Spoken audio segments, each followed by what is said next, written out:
Hello everyone, welcome to engineers group. Myself के last lecture के अंदर अपन ने स्कोप और रोल की बात करी थी ट्रांसपोर्टेशन के अंतर्गत। तो आज जो अपना टॉपिक रहेगा वो रहेगा मोड्स ऑफ ट्रांसपोर्टेशन, यानी कौन कौन से मोड्स की अपन बात कर रहे हैं। ठीक है, उनके क्या क्या करेक्टरिस्टिक्स हैं या फिर मतलब फ़ायदे नुकसान की अपन बात कर लेते हैं डिफरेंट मोड्स की। ठीक है, तो सबसे पहले तो अपन बात करते हैं कौन कौन से मोड हैं। तो the following modes are the following modes of transportation following modes of transportation are commonly used, या फिर अपन कह सकते हैं the following modes of transportation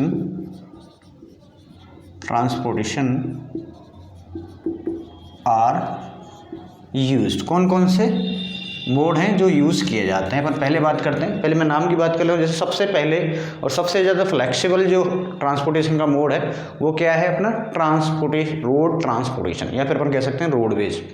तो पहला तो अपना क्या हो जाएगा भाई, रोड ट्रांसपोर्टेशन,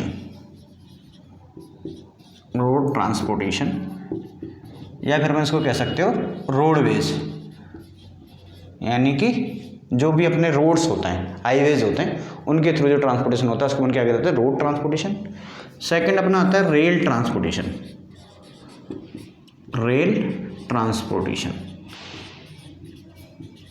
ठीक है, इसको बोल देते हैं अपन क्या, रेलवेज। ठीक है, ये मोड हो गया। तीसरे अपन बात करते हैं, थर्ड आएगा अपना एयर ट्रांसपोर्टेशन, या फिर कह सकते हैं एयरवेज, एयर ट्रांसपोर्टेशन,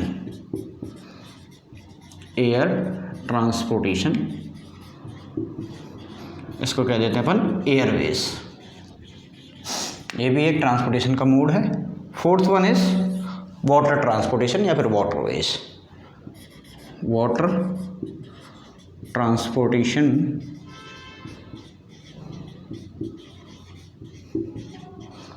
या फिर अपन इसको कह देंगे वाटरवेज। ठीक है, तो ये देखो, ये चार बेसिक मोड्स हैं जो यूज़ किए जाते हैं। इसके अलावा जैसे अब फर्स्ट अपन बात करें रोड और रेल का। ठीक है, तो ये दोनों जो ट्रांसपोर्टेशन के मोड हैं उनको जॉइंटली अपन क्या कह देते हैं, सरफेस ट्रांसपोर्टेशन। क्या बोल देते हैं भाई, सरफेस ट्रांसपोर्टेशन, यानी कि जो अपनी अर्थ सरफेस है उसकी सरफेस के ऊपर क्या होता है, मूवमेंट होता है थ्रू द रेल्स और थ्रू द रोड्स। तो ये दोनों को क्या जानते हैं भाई, इनको जॉइंटली सरफेस ट्रांसपोर्टेशन भी कहा जाता है। किस किस को, रोडवेज एंड अपना रेलवेज। ठीक है, तो रोडवेज एंड रेलवेज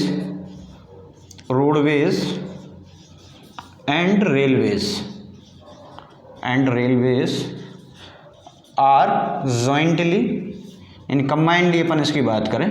ठीक है, jointly known as surface transportation.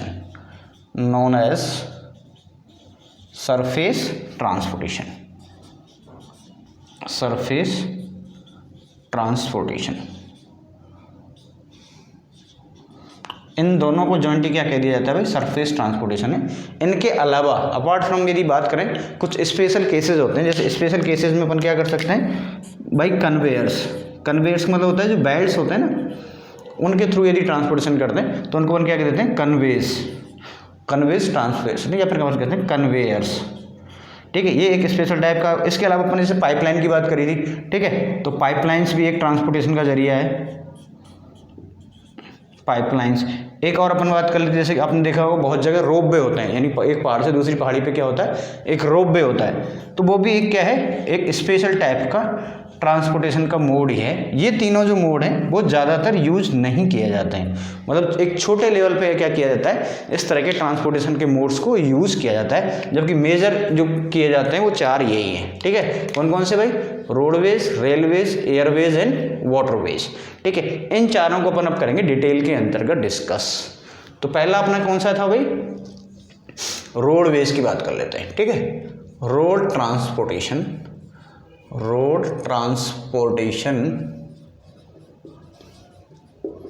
या फिर roadways.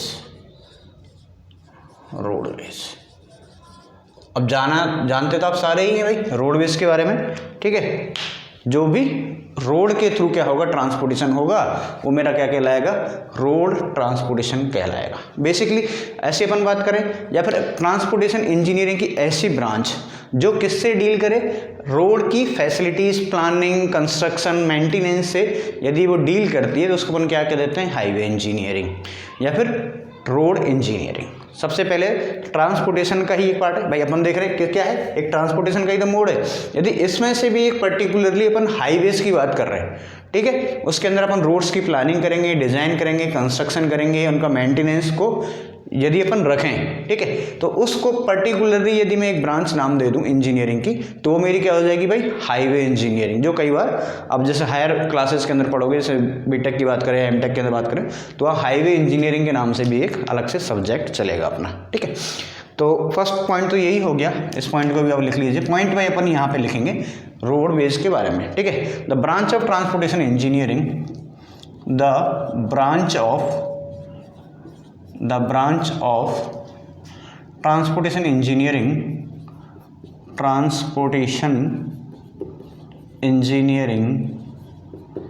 the branch of transportation engineering with deals, या फिर कह सकते हैं that deals with क्या क्या भाई, सबसे पहले प्लानिंग,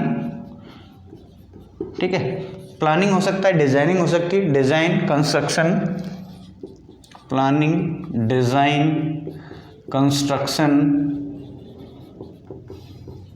एंड मेंटेनेंस, ये चीज, चार चीज याद रखनी, and maintenance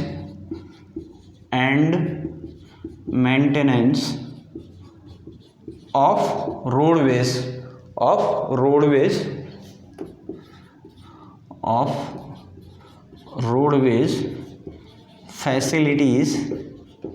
facilities is known as highway engineering या फिर रोडवे इंजीनियरिंग, हाईवे या फिर रोड इंजीनियरिंग।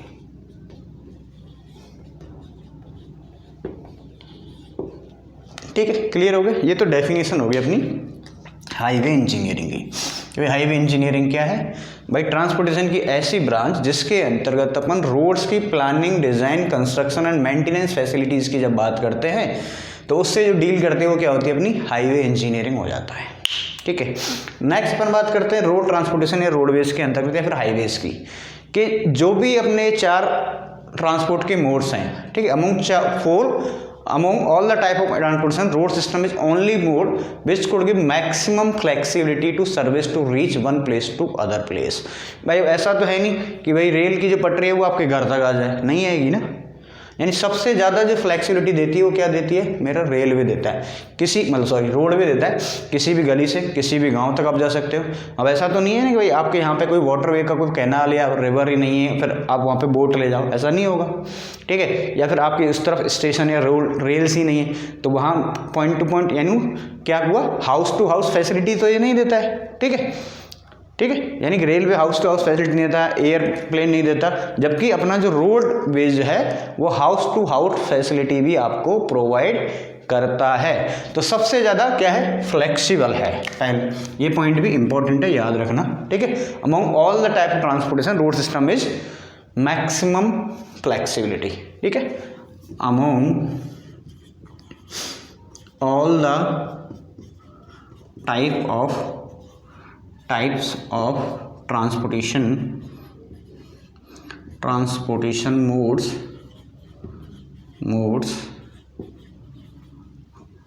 roadways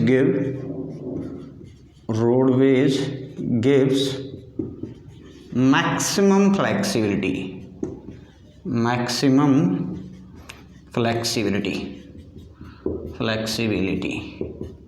ठीक है भाई, डोर टू डोर सप्लाई तक ये डिपेंड होता है। भाई आपके घर तक रोड आ रहा है ना, ऐसा तो नहीं ना आपके घर तक ट्रेन की पटरी आ रही है या फिर आपके घर तक बोट आ रहा है या फिर घर के आप प्लेन उतर रहा है, ऐसा तो नहीं है। तो ये ही एक ऐसा मीडियम है जो छोटी सी छोटी जगह पे भी आप कह सकते हैं इस रोड ट्रांसपोर्टेशन के अंतर्गत। ठीक है, अब इसके अंदर कौन कौन से व्हीकल्स काम में आते हैं वो आप सारे जानते हो। तो वेरियस व्हीकल्स सच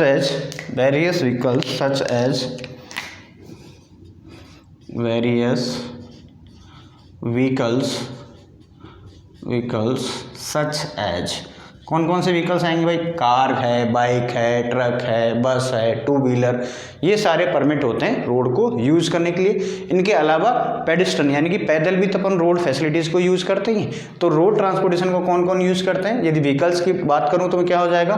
कार हो जाएगा आपका, बस हो जाएगा, ट्रक्स हो जाएंगे, two wheeler, three wheelers, two wheelers, three wheelers, कोई भी हो सकता है, ठीक है, एटसेट्रा।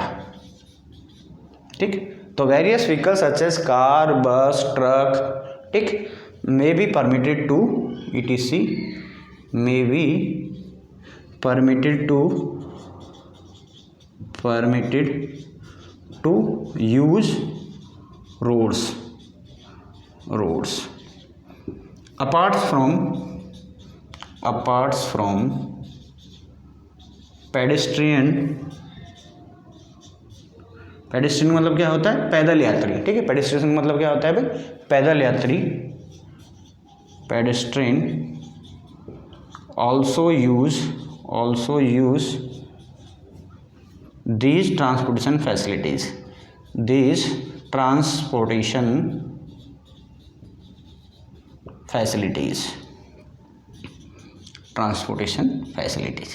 यानी कि इवन पैदल यात्री भी ये सारे मोड्स को यूज़ करने के लिए परमिटेड होते हैं। ठीक है, अब ऐसा तो नहीं है ना कि आप बस लेके सीधे ट्रेक पे चले जाओ, ऐसा तो नहीं होगा, है ना। तो इसके लिए सारे व्हीकल्स को आप यूज़ कर सकते हो।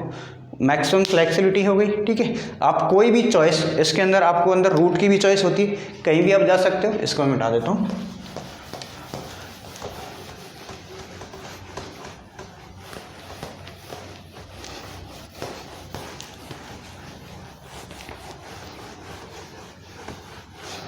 ठीक है, अभी अपन बात कर लेते हैं कि जो रोड ट्रांसपोर्ट है, जो रोड ट्रांसपोर्ट मोड है, उसके अंदर एक तो मैक्सिमम फ्लेक्सिबिलिटी होती है ट्रैवल की। ठीक है, with reference to choice of route, कोई सा भी रूट ले सकते हो आप, लेफ्ट जाओ, राइट जाओ, रिवर्स डायरेक्शन के अंदर जाओ, किसी भी डायरेक्शन में जा सकते हो, किसी भी टाइम पे जा सकते हो, किसी भी स्पीड से जा सकते हो। ठीक है, तो ये सारी भी क्या बोलती है, यहाँ पे फ्री होते हैं अपन इसको यूज़ करने के लिए।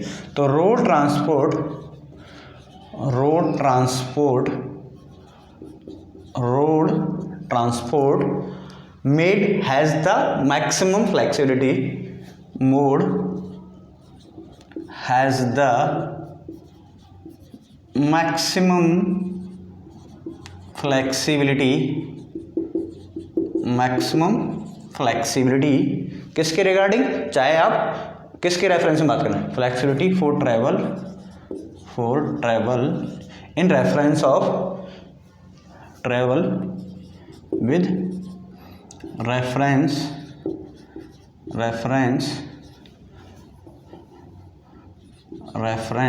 to choice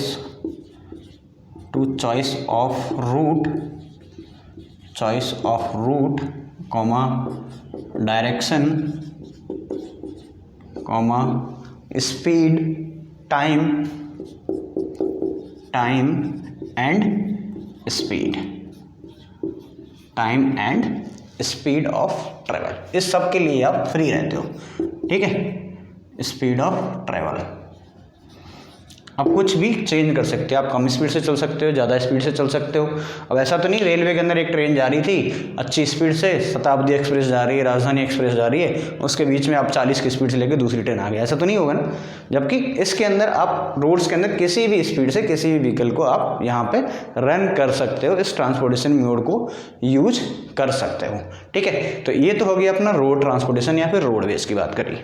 नेक्स्ट जो अपन बात करते हैं सेकंड जो मोड है वो अपना क्या है, रेल ट्रांसपोर्टेशन या रेलवेज। रेल ट्रांसपोर्टेशन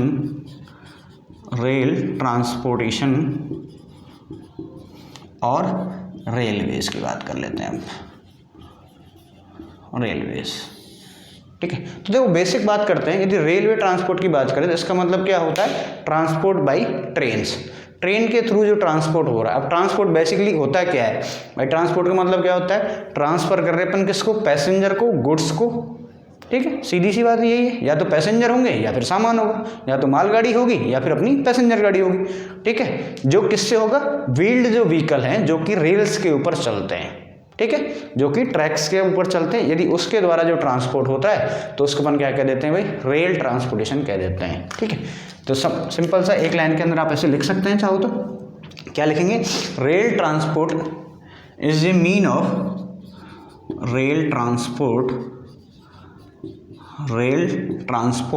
या फिर उन कह सकते हैं ट्रेन ट्रांसपोर्ट। ठीक है, तो रेल कह लेते हैं अपन यहाँ पे, rail transport is a mean of transferring passengers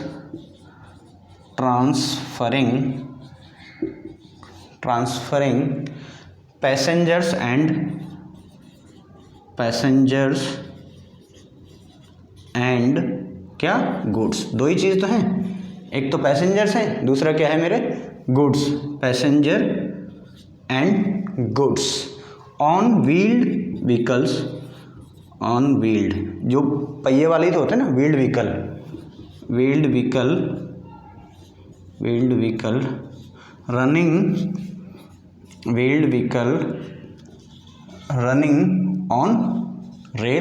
running on rails which is, और जो रेल्स हैं वो किसके ऊपर लगी रहते हैं, ट्रैक के ऊपर लगी रहते हैं। ठीक है, विच आर लोकेटेड ऑन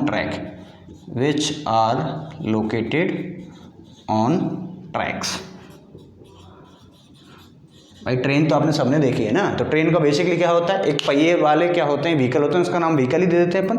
ठीक है, वो कहाँ चलते हैं, वो रेल की पटरियों को अपन क्या कह देते हैं, रेल्स के ऊपर चलते हैं, जो कि अपना एक ट्रैक अपन बनाते हैं, यानी कि जो एग्रीगेट होते हैं उसके ऊपर स्लीपर्स लगा देते हैं, और उस पूरे को अपन क्या कह देते हैं, उस ट्रैक को। तो उस ट्रैक के ऊपर रेल्स बिछाएंगे और रेल्स के ऊपर अपने क्या होंगे, ये जो व्हील्ड व्हीकल हैं वो चलते रहेंगे।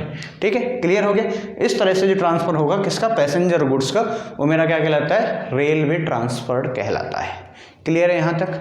ठीक है, वहीं यदि रोड ट्रांसपोर्ट की बात करें तो इसके व्हीकल्स की जो सरफेस है वो क्या बनाई जाती है, फ्लैट बनाई जाती है। ठीक है, और इसके अंतर्गत जो डायरेक्शन है वो गाइडेड रहती है, किससे, ट्रैक से। भाई उस ट्रैक के थ्रू ही तो अपना चलेंगे, ऐसा तो नहीं है कि ट्रैक के अलावा अपन साइड से ट्रॉली मतलब ट्रेन को गुजार दिया, ऐसा नहीं होता है। ठीक है, तो ये इंपॉर्टेंट पॉइंट्स है जो कि अपन को याद रखना है। क्या रखना है कि in contrast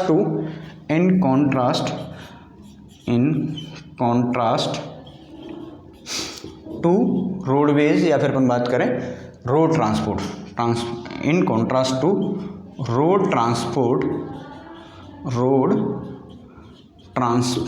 in contrast to road transport where vehicles run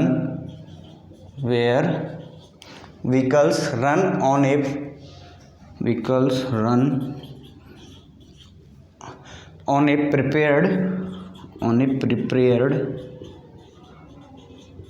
flat surface, prepared a flat surface, rail vehicles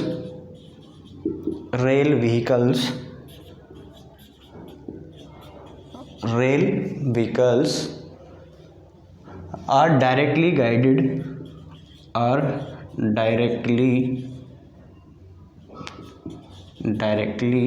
guided by tracks। यानी कि रोड्स में तो क्या होता है, रोड ट्रांसपोर्ट के अंदर तो क्या होता है, जो भी व्हीकल्स होते हैं वो एक फ्लैट सरफेस के ऊपर मूव करते हुए चले जाते हैं, एक फ्लैट सरफेस के ऊपर चलते हुए चले जाते हैं, जबकि रेल जो है वो क्या होता है, उसकी डायरेक्शन भी गाइड कर दी जाती है बाई एक ट्रैक से। ठीक है, बाई द ट्रैक जिसके ऊपर वो चलेंगे। ठीक, ये कहानी खत्म हो गई, इसको और मिटा दूंगा। चलो ये तो अपन ने बात कर ली इसकी डायरेक्शन वगैरह की। अभी अपन यदि ट्रैक की बात करें तो ट्रैक के अंतर्गत क्या क्या होता है भाई ट्रैक की यदि मैं बात करूं तो ट्रैक के अंदर क्या होता है, भाई ट्रैक कैसे बनाता है भाई। सबसे पहले तो एक अपन क्या करेंगे, एक अलाइंड रोड कर लेते हैं। ठीक है, उसके ऊपर क्या होता है, जो ट्रैक होता है बेसिकली किसका होता है, स्टील के रेल्स होते हैं जो कि इंस्टॉल किए जाते हैं किनके ऊपर, स्लीपर्स के ऊपर। यानी कि जो रेल्स हैं, रेल की जो पटरियां हैं उनको किसके ऊपर बिछाया जाता है, स्लीपर्स के ऊपर बिछाया जाता है। और जो स्लीपर हैं उनको किसके ऊपर सेट किया जाता है, जो मोटे मोटे गिट्टियां होती हैं उनको बोल देते हैं बलास्ट।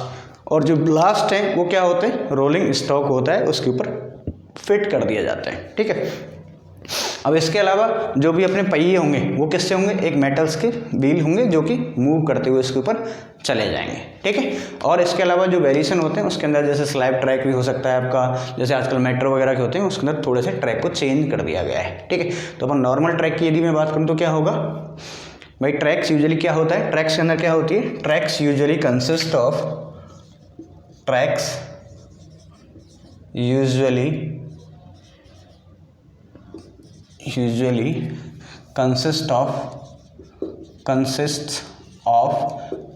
यूजुअली ट्रैक्स के अंदर क्या होता है उसकी अपन बात करें, ठीक है। Usually consist of steel rails. इसके अंदर स्टील रेल्स होते हैं, ये किसके साथ अटैच होते हैं भाई, इंस्टॉल्ड ऑन टाइज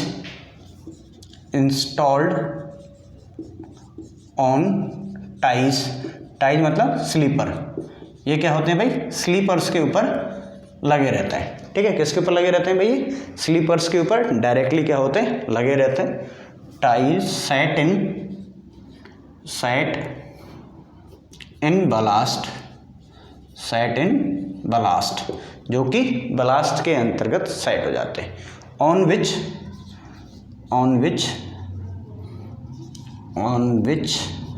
रोलिंग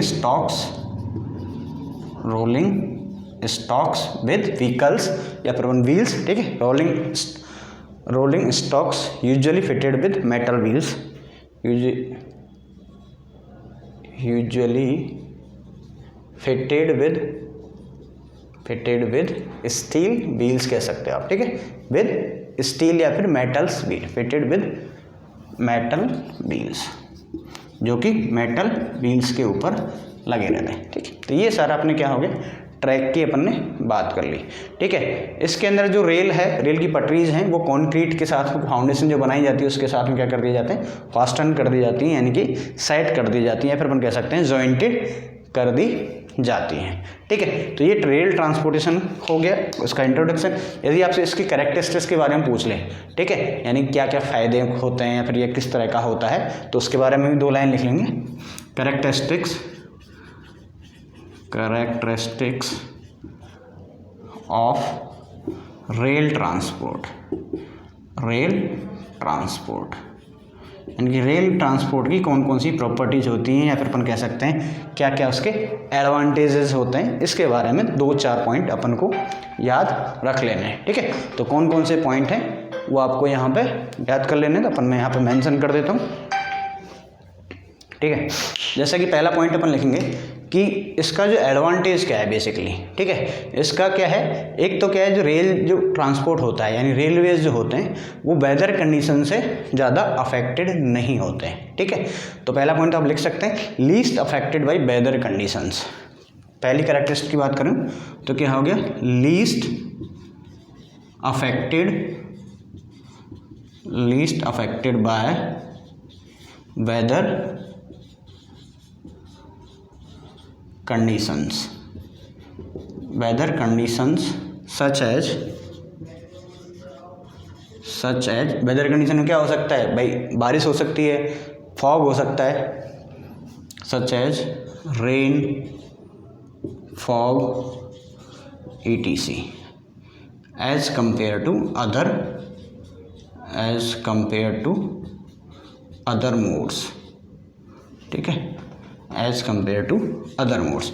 जो और मोड हैं उनके कंपैरिजन में क्या होता है, ये लीस्ट अफेक्ट है, ज़्यादा अफेक्ट नहीं करती है, ठीक है। भाई बारिश हो रही है तो भी ट्रेन अपनी चलती रहेगी, ज़्यादा इफेक्ट नहीं पड़ेगी, बहुत ज़्यादा हैवी रेनफॉल नहीं होता है, ठीक है। एक बेटर ऑर्गेनाइज सिस्टम है।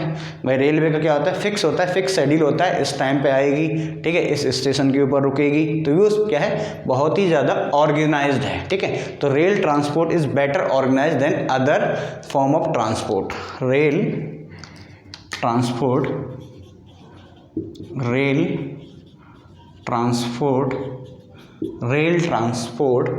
is better organized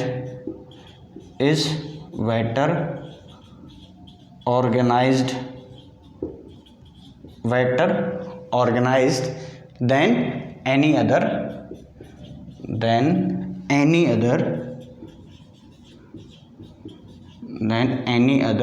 transport mode और जो मोड हैं उनके बजाय बेहतर क्या है, ऑर्गेनाइज सिस्टम्स के अकॉर्डिंग चलती है। ठीक है, इसकी जो स्पीड है, its speed over long distance is more than any other transport. भाई रेलवे है, अपन यदि लॉन्ग दूरी होती है, बहुत ज़्यादा यदि दूरी है तो क्या होता है, अपन रेलवे को चूज करते हैं क्योंकि इसकी स्पीड अच्छी होती है एक्सेप्ट एयरवेज। भाई या तो आप एरोप्लेन से जाओ, यदि एरोप्लेन के अलावा दूसरा मोड से आप जाना चाहोगे तो सबसे ज़्यादा स्पीड से कैसे पहुँचोगे आप, बाया ट्रेन पहुँचोगे। ठीक है, तो its speed over long distance, its speed over long distance, यदि आपको बहुत लंबी दूरी पर जाना है, लॉन्ग डिस्टेंस। ठीक है, तो the speed over the long distance is more then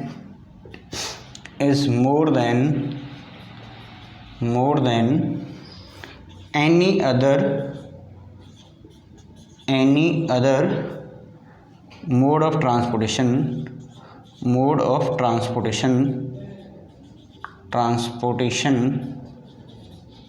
accept, यानी कि एयरवेज को छोड़ देना, एक्सेप्ट एयरवेज। भाई एयरप्लेन से तो लेट ही पहुंचेंगे ना अपन, तो एज कंपेयर टू अदर की बात करूं तो ये अपन यहाँ पे पहुंच जाएंगे। ठीक है, इसको मैं मिटा देता हूँ, बाकी और आगे बढ़ेंगे। नेक्स्ट पॉइंट की बात करते हैं। नेक्स्ट कैरेक्टरिस्टिक है अपनी रेलवेज की ही। देखो, एक तो चीपेस्ट है, ठीक है, इकोनॉमिकल है, तेज है और चीपेस्ट है, हैवी लोड और बल्कि गुड्स के लिए, लंबे टाइम डिस्टेंस के लिए। ठीक है, तो railway transport is economical,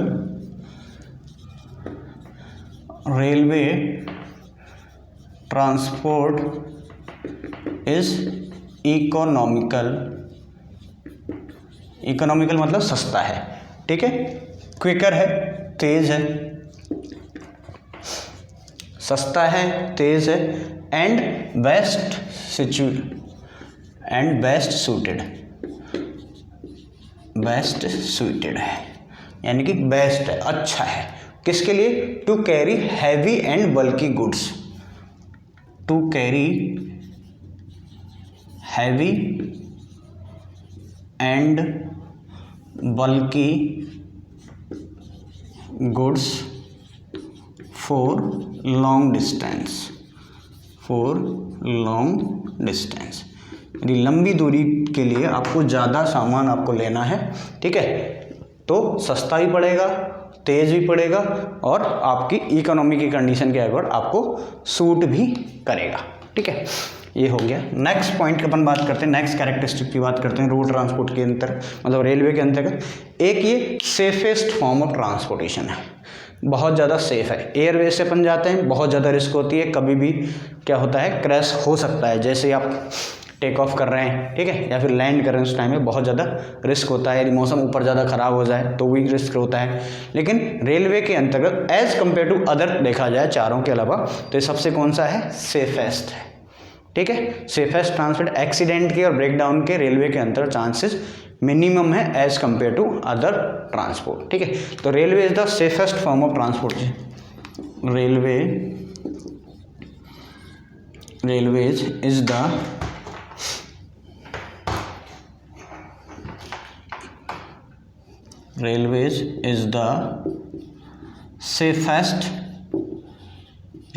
the safest form of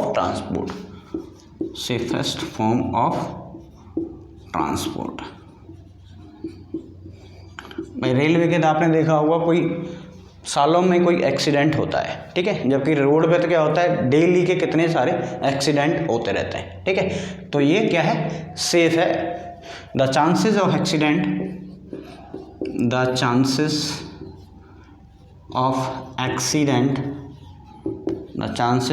accident and breakdown are minimum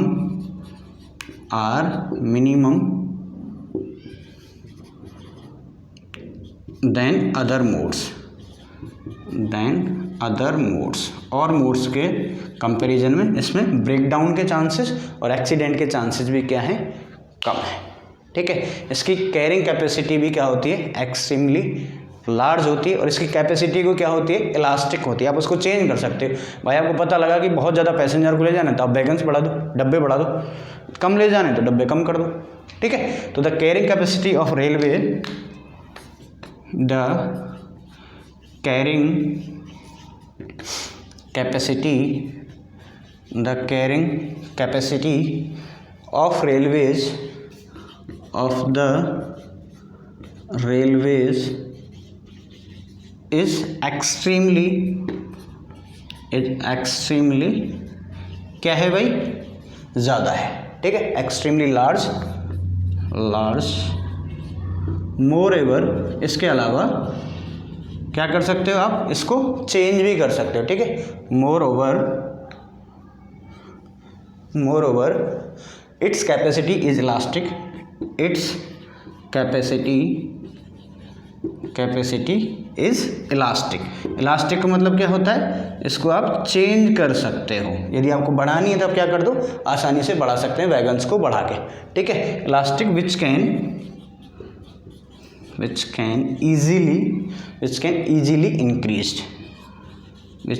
easily कैसे इंक्रीज करेंगे भाई, इजीली क्या कर देगा, ऐड कर देंगे अपन, which can easily increased by adding wagons, ठीक है।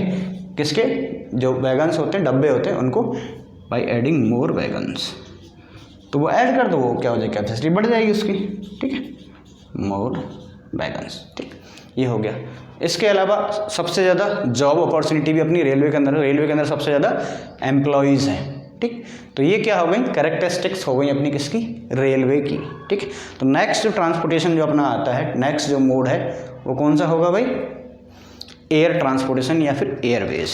नेक्स्ट थर्ड बात कर लेते हैं अपन, एयर ट्रांसपोर्ट या फिर एयरवेज की बात कर लेते हैं। फर्स्ट यूनिट के अंदर काफ़ी सारी आपकी थ्योरी है, बाकी आगे न्यूमेरिकल्स भी हैं कुछ, ठीक है। तो इसके अंदर सिर्फ आपको फर्स्ट जो पार्ट है उसके अंदर सिर्फ इंट्रोडक्टरी टाइप से पढ़ना है भाई, टाइप्स ऑफ मोड्स बता दो, रूल्स ऑफ ट्रांसपोर्टेशन बता दो, स्कोप ऑफ ट्रांसपोर्टेशन बता दो, क्लासिफिकेशन ऑफ रोड्स बता दो। तो these all the basic theory है, ठीक है। अब रेलवे ट्रांसपोर्ट की मत बात करें तो रेलवे ट्रांसपोर्ट सबसे फास्ट होता है, आपको बताइए भाई, 1 घंटे के अंदर आप दिल्ली से बेंगलुरु, ठीक है, दिल्ली से रांची 1.5 घंटे के अंतर। तो ये क्या फास्टेस्ट मीन है, एक प्लेस से दूसरे प्लेस पर जाने के लिए सबसे ज़्यादा है। इसकी वजह से डिस्टेंस क्या हो गई, कम हो गई बिकॉज ऑफ ट्रैवल टाइम, ठीक। पहला पॉइंट ये हो जाएगा। कोई भी कंट्री है, यदि दूसरी कंट्री के अंदर जाना है तो आप आसानी से इंटरनेशनल फ़्लाइट्स पकड़ सकते हैं। इंडिया के टेरेन की बात करें, जम्मू कश्मीर से लेकर कन्याकुमारी तक बहुत ज़्यादा डिस्टेंस है, कहीं पहाड़ी है, कहीं समुद्र है, तो उसको भी क्रॉस करते हो एयरवेज के अंदर तो कोई दिक्कत आती ही नहीं है, ठीक। तो ये सारे पॉइंट्स आपको यहाँ पे याद रखने हैं एयरवेज के बारे में। क्या क्या पॉइंट है भाई, पहला तो ये एयर ट्रांसपोर्ट क्या है, सबसे फास्टेस्ट, ठीक है। तो air transport is the fastest mean of movement. The air transport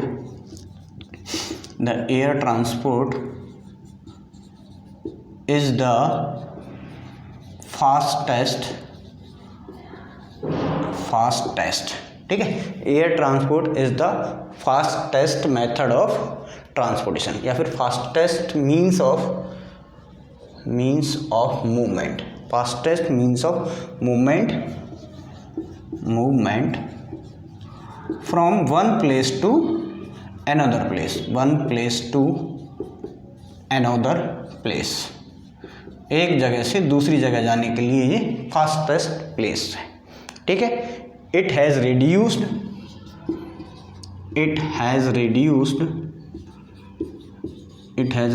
the distance या फिर मिनिमाइज द डिस्टेंस, ठीक है। It reduces the distance by minimizing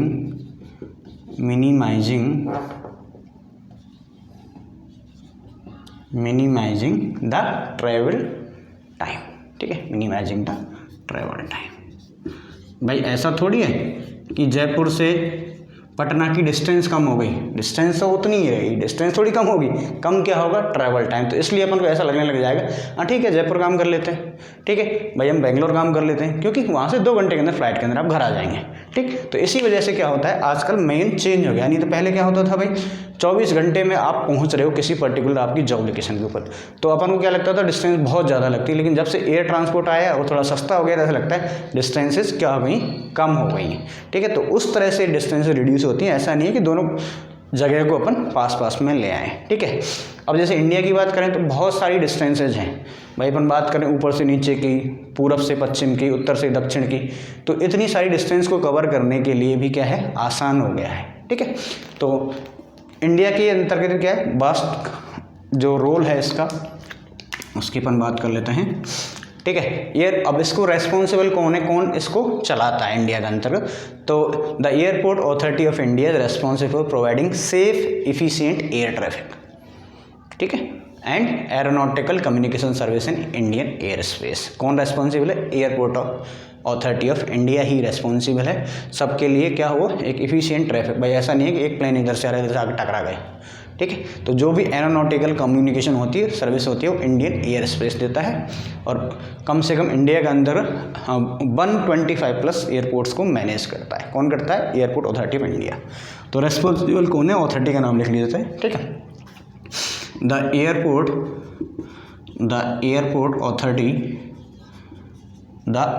authority of India is responsible,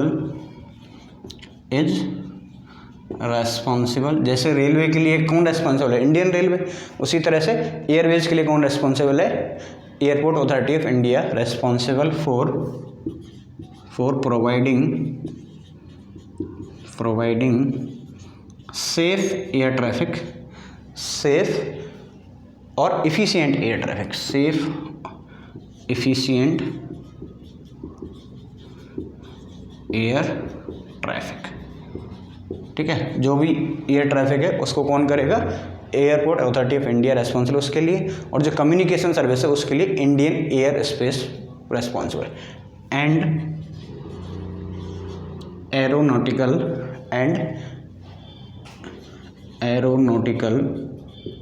communication, यानी कि हवा के अंतर्गत जो भी कम्युनिकेशन होता है, communication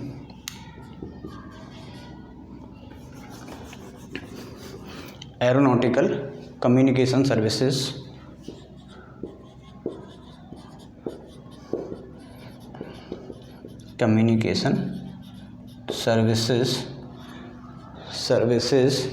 in the Indian airspace,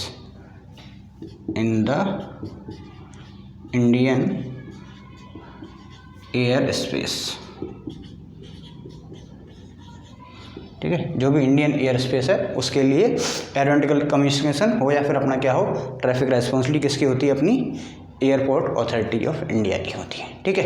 air transport जो इंडिया के अंतर्गत है मैनेज कर रहे हैं बेसिकली 2 कॉरपोरेशन हैं, एक तो एयर इंडिया है, एक इंडियन एयरलाइंस है, ठीक है। एक तो एयर इंडिया और एक Indian Airlines. After nationalization now many private companies are also started the passenger services, जैसे आपने देखा होगा इंडिगो हो गया, स्पाइस जेट हो गया, विस्तारा हो गया, ठीक है, और भी बाहर की बहुत सारी क्या हैं एयरलाइंस हैं। तो वो सारे अपने क्या करते हैं पैसेंजर सर्विसेज प्रोवाइड अपने को कर रही हैं यहाँ पे, ठीक है। अब एयर ट्रैवल जो बेसिकली होता है उसको 2 पार्ट के अंदर क्लासीफाई किया हुआ है, एक तो अपना क्या होता है नेशनल और एक फ्लाइट कौन सी होती है इंटरनेशनल। तो air travel can be separated, air travel can be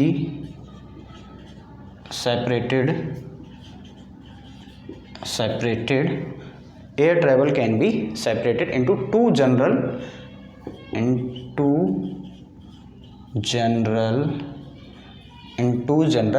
क्या है भाई क्लासिफिकेशन इसका, इनटू जनरल क्लासिफिकेशन कौन कौन सी है भाई क्लासिफिकेशन।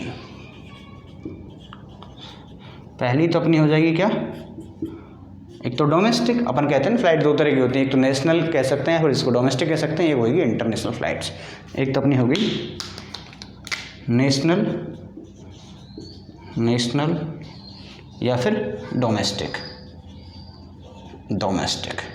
ठीक है। और दूसरी अपनी क्या हो जाएगी, इंटरनेशनल फ्लाइट्स,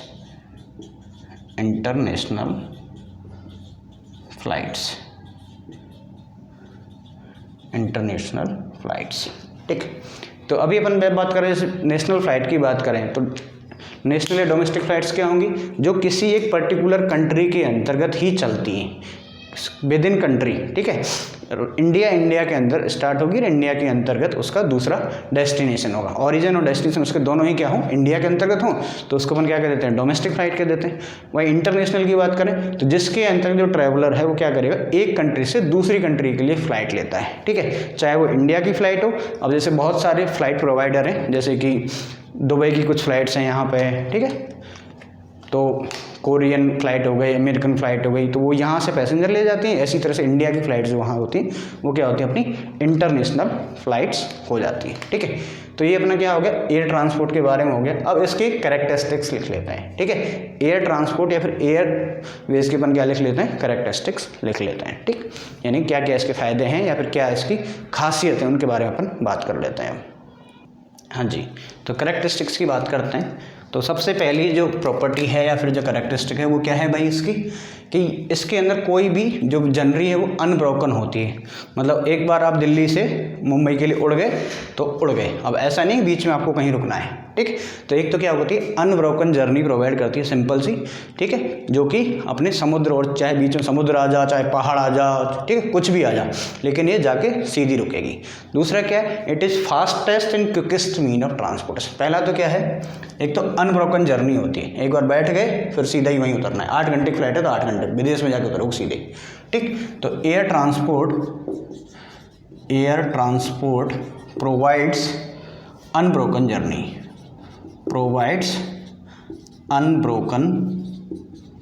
जर्नी, ठीक है। एक बार आप स्टार्ट हुए लास्ट में जाके उतरोगे जर्नी, चाहे बीच में क्या है, ठीक है, ओवर लैंड एंड सी, जमीन हो, समुद्र हो, पहाड़ हो, कुछ भी हो। दूसरा क्या है, सबसे चीपेस्ट क्या है, क्विकेस्ट और फास्टेस्ट, ठीक है। The highest speed among all the modes of transport, it have highest speed of transport की सबसे ज़्यादा क्या है, स्पीड इसके अंतर्गत होती है, ठीक है। लेकिन सबसे मोस्ट एक्सपेंसिव भी है, महंगी भी है ये, ठीक है। तो air transport is the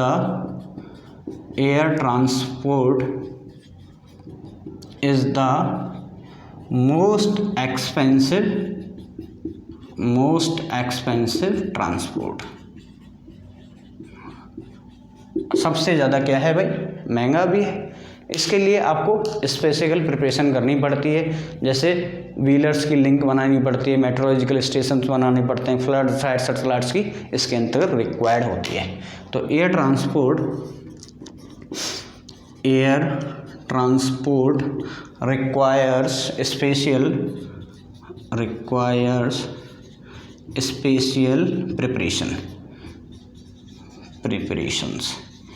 special preparation. अब स्पेशल प्रिपरेशन में क्या आएगी,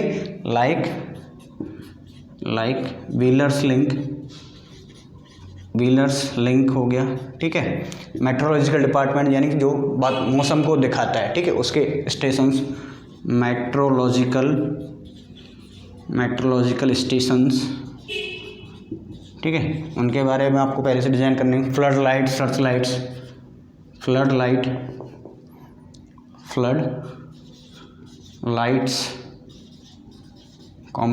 लाइट्स ETC, सर्च लाइट्स, ये इन चीज़ों की आपको पहले से ही क्या करनी पड़ेगी, प्रिपरेशन करनी पड़ेगी, तभी आप उसको आप क्या कर सकते हो भाई, एक्टिव एम के अंतर्गत रन कर सकते हो। तो इसका सबसे ज़्यादा फ़ायदा क्या है भाई, यदि मैं फ़ायदे की बात करूँ, सुप्रीम फ़ायदा क्या है, हाई स्पीड है, फास्टेस्ट मोड है, ठीक है। It provide regular, comfortable, efficient and quick service. It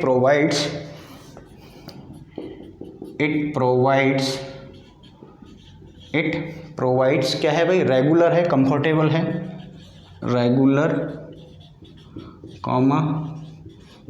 comfortable, भाई कहाँ तो आप 24 घंटे यात्रा कर रहे हो, कहाँ 2 घंटे पहुँच जाओगे, ठीक है, तो कंफर्टेबल भी हो गई ना। Efficient and quick service, and quick service, service भी क्या है भाई, तेज है इसकी, ठीक, ये भी हो सकता है। इसके अलावा यदि अपन बात करें कि ऐसा जो गुड है जो बहुत सारे अनएक्सेसिबल पॉइंट्स हैं वहाँ पे भी आप इनके थ्रू पहुँचा सकते हो। डिफेंस के अंदर इसका वेरी इंपॉर्टेंट रोल है, ठीक है। मॉडर्न के टाइम में जो भी लड़ाई होगी वो क्या एरोप्लेन से तो होती है, भाई मिसाइल दाग दी यहाँ से, उसने फाइटर जेट से दाग दिया, तो वो भी एक फ़ायदा है इसका, आप लिख सकते हो एयर ट्रांसपोर्ट का ये वो भी, ठीक है। The air transport play a very important role in defense of country, role in the defense of country, किसी भी कंट्री के डिफेंस के अंतर्गत भी इसका बहुत ज़्यादा इंपॉर्टेंट रोल होता है, क्योंकि वहाँ पे क्या होता है, आजकल जो भी लड़ाई होती है कहते फाइटर प्लेन से होती है, तो आपको शॉर्ट पीरियड के अंतर्गत ऐसी जगह पे पहुँचा देगा जो कि एक्सेसिबल नहीं है, ठीक है। तो ये अपने क्या होगी, इसकी कैरेक्टरिस्टिक्स हो गई एयर ट्रांसपोर्टेशन की, ठीक है। नेक्स्ट अपन बात करते हैं, फोर्थ वन इज कौन सा था भाई, वाटरवेज, वाटर ट्रांसपोर्ट या फिर वाटरवेज की बात कर लेते हैं। वाटर ट्रांसपोर्टेशन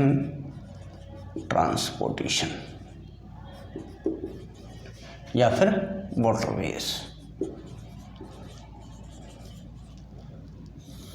ठीक है, इसकी बात करें। यानी कि ट्रांसपोर्टेशन किसके थ्रू हो रहा है भाई, पानी के थ्रू हो रहा है, ठीक है। तो पानी के अंदर जो मूवमेंट है वो किसका, अगेन मूवमेंट, जब ट्रांसपोर्टेशन की बात करते हैं तो मूवमेंट किसका होता है, या तो अपने क्या होंगे ऑर्गेनिज्म होंगे, या फिर मटेरियल होगा, या फिर हम कह सकते हैं पीपल्स होंगे, गुड्स होगा, ठीक है। तो इसके अकॉर्डिंग ट्रांसपोर्टेशन होगा किसके थ्रू होगा, बाई बोट्स होगा, बाई शिप होगा, बाई सेल बोट होगा, ठीक है, ओवर एक सी और ओशियन, लेक, कैनाल, रिवर, ठीक है। तो इसका क्या है, इसके अंतर्गत यदि पानी के अंतर्गत अपन सीधा डेफिनेशन की अपन बात करें वाटर ट्रांसपोर्टेशन या वाटरवेज के अंदर, तो water transport is the process of moving peoples and goods by boat, ship और सेल बोट। किस में चलेंगी, या तो समुद्र में चलेंगी, या फिर झीलों में चलेंगी, या फिर कैनाल्स के अंदर, या फिर रिवर्स के अंतर्गत चलती हैं, ठीक है। तो पहला पॉइंट तो आप ये याद रख लीजिएगा। तो क्या लिखेंगे भाई, water transport is the process, water transport is the process of moving peoples and goods etc by किसके थ्रू, बाई बोट, बोट यानी छोटी होती है, उसके बाद शिप क्या हो जाती है, बड़ी आ जाती है, शिप और सेल बोट भी बोल देते हैं, बोट, ठीक है, बड़ी शिप को सेल बोट। अब ये किसके ऊपर चलेंगी, ओवर ए सी हो सकता है, ओशियन हो सकता है, सी का मतलब समुद्र, ओशियन मतलब महासागर, ठीक है, lake, canals and river ETC। पानी किस में होगा भाई, या तो सी में होगा, समुद्र में होगा, ओशियंस के अंदर होगा, लेक्स के अंदर होगा, कैनाल्स के अंदर होगा, या फिर रिवर्स के अंतर्गत होगा, ठीक है। बेसिकली अब ये जो भी इसके लिए क्या आपको ट्रैक बनाना पड़ रहा है क्या, इसके लिए आपको रोड बनाना पड़ रहा है क्या, नहीं बनाना पड़ रहा है। तो बेसिकली ये क्या होते हैं, नेचुरल ट्रैक होते हैं भाई, कहाँ से कोई रिवर निकल रही है तो उस रिवर के अंदर क्या हो चलेगा, अपना शिप चलेगा।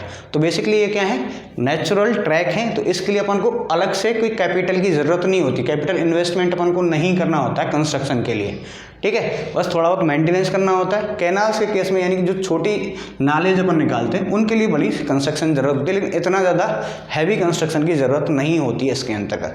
तो बेसिकली इसकी जो इनिशियल जो कॉस्ट है वो क्या है, कम है, ठीक है, क्योंकि ये किससे ऑपरेट होता है, नेचुरल ट्रैक्स मतलब जहाँ पानी होगा पहले से ही होता है, ठीक है।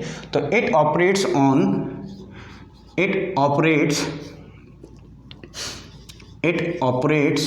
On natural tracks, it operates on natural tracks and hence does not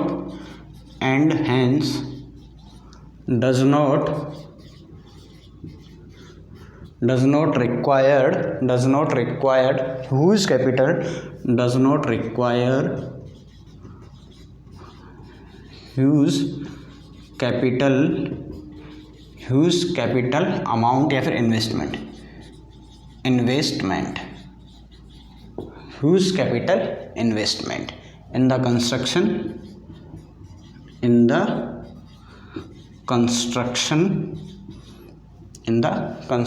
and maintenance of its track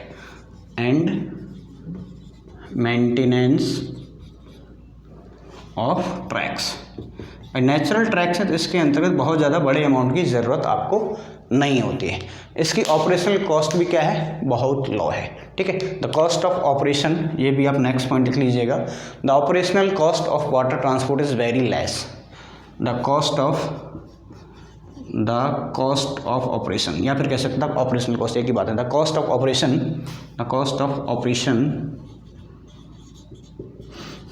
of water transport is very less, सबसे चीपेस्ट है, वेरी लेस। ठीक है, ये सबसे क्या है, चीपेस्ट है। इसकी कैपेसिटी भी बहुत ज़्यादा होती है, यानी आप देखते हैं बड़े बड़े जो वो शिप होते हैं, यानी कि दूसरे कंट्रीज से जो अपने के पास गुड्स एवं क्या लेके आते हैं, लंबी डिस्टेंस के लिए भी बहुत ज़्यादा कैपेसिटी लेके आते हैं। ठीक है, तो it has the largest carrying capacity, it has the largest carrying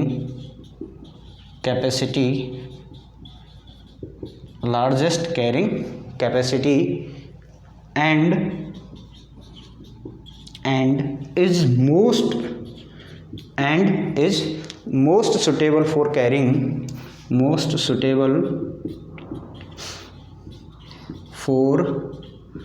carrying किसके लिए मोस्ट सुटेबल है भाई, हैवी गुड्स और लॉन्ग डिस्टेंस। ठीक है, सुटेबल फॉर कैरिंग बल्क, या तो आप कह सकते हो बड़ा, ठीक है, या फिर हैवी कह सकते हो। ठीक है, bulk goods over long distances. जैसे कि आपने देखा होगा बहुत सारे बंदरगाह जिसको कहते हैं अपन, ठीक है, कांडला बंदरगाह जैसे गुजरात के अंतर्गत। ठीक, अब जैसे नीचे मुंबई के अंतर्गत पोर्ट्स हैं, तो पोर्ट्स पे आपने देखा होगा, मूवीज़ के अंदर आपने देखा होगा बहुत सारे कंटेनर्स आते हैं, यानी कि बहुत ज़्यादा लार्ज क्वांटिटी के अंतर्गत क्या होता है, जब सामान आता है तो किसके थ्रू आता है भाई, शिप्स के थ्रू ही आता है। ठीक है, तो यदि दूसरे कंट्रीज़ की बात करें तो, ठीक है, तो दूसरे कंट्री से यदि अपन को सामान लेके आना है तो इसके ऊपर बहुत ज़्यादा डिपेंडेंसी है अपनी वाटर ट्रांसपोर्ट के अंतर्गत। ठीक, तो ये अपना क्या हो गया भाई, वाटर ट्रांसपोर्ट हो गया। अब इसके अंदर जो ट्रांसपोर्ट है, इसमें भी दो तरह के ट्रांसपोर्ट होते हैं, एक तो होता है इनलैंड वाटरवेज। ठीक है, इसको चलो मैं मिटा देता हूँ, कुछ एक पॉइंट्स और हैं वो भी आप लिख लीजिएगा वाटर ट्रांसपोर्टेशन के अंतर्गत।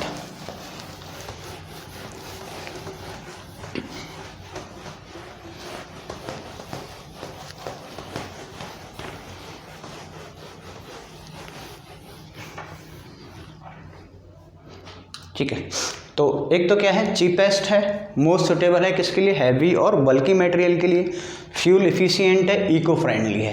ठीक है, क्या है, फ्यूल इफिशिएंट और eco friendly transport. It is A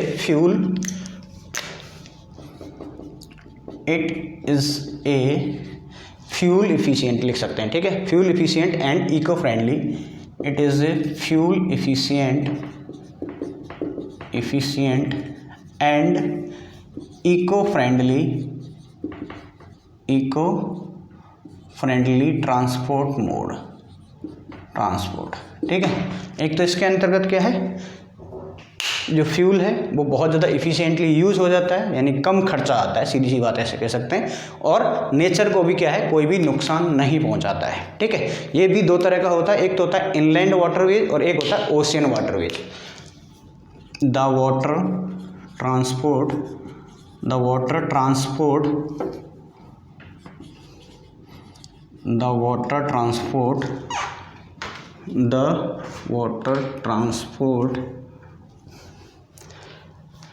is two types,